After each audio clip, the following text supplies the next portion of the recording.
الرحمن الرحیم۔ احکام الجنائز کی پہلی قسط کے اندر میں نے عرض کیا تھا کہ جب کسی کی موت کا وقت قریب ہو تو اسے لٹانے کے 2 طریقے بیان کیے تھے، اور پھر اس کے پاس بیٹھ کر زور زور سے کلمہ پڑھیں تاکہ تمہاری زبان سے سن کر وہ خود بھی کلمہ پڑھنے لگے، لیکن اس کو کلمہ پڑھنے کا حکم ہرگز نہیں دینا چاہیے۔ اب آگے اسی سے متعلق ایک مسئلہ ہے کہ حالت نزع کی جو علامات ہیں ان کے بارے میں فقہائے کرام نے لکھا ہے کہ جب سانس اکھڑ جائے اور جلدی جلدی چلنے لگے، ٹانگیں ڈھیلی پڑ جائیں، ناک ٹیڑھی ہو جائے اور کن پٹیاں بیٹھ جائیں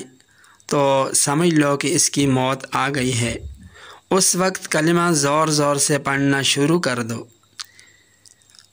سورہ یاسین پڑھنے سے موت کی سختی کم ہو جاتی ہے، لہٰذا میت کے سرہانے یا کسی اور جگہ بیٹھ کر سورہ یاسین پڑھنی چاہیے۔ ایک بات خاص طور پر یاد رکھیں کہ اس وقت ایسی باتیں اور ایسے امور سے بچنا چاہیے جن سے اس مرنے والے کا دل دنیا کی طرف مائل ہو جائے،